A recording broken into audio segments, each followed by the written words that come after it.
and welcome to Business Launch on Africa Independent Television. It's good to have you with us once again this week. My name is Oluyemisi Dada. The growth and development of a country is a function and factor of the quality of the human resources. Training and retraining can be used to enhance the ability and capability of the workers in the workplace for optimal performance and ultimately improved output, which can enhance the rating of the country in the global competitive market.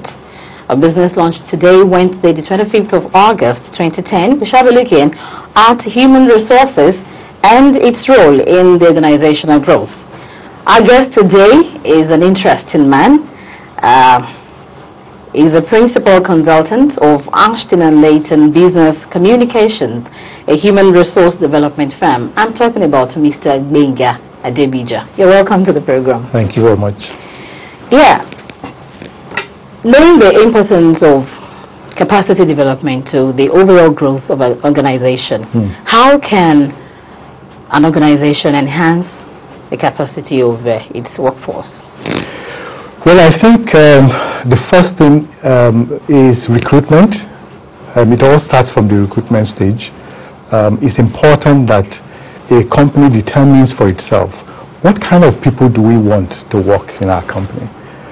You need to ensure that as much as possible you bring in people whose values are aligned fundamentally with the organizational values, of the company, because that is the real starting point.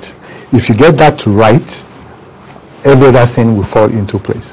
You find that ever so often companies bring in people to work for the organization without being mindful of,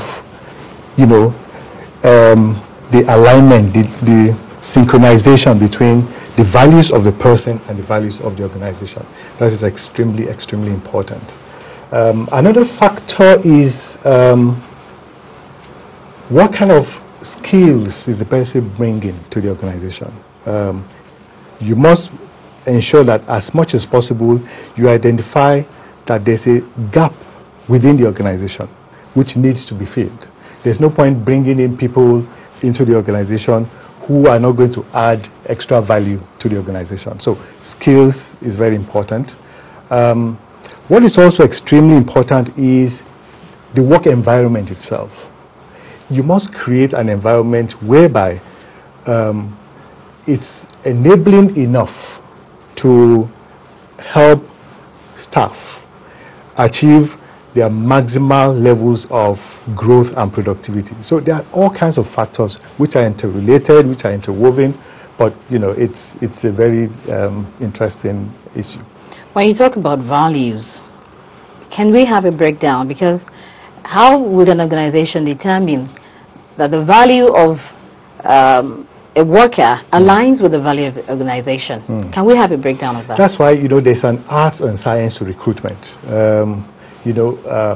Companies, you can put out an ad and say, oh, we're looking for engineers, right? And you have a zillion and one engineers actually apply.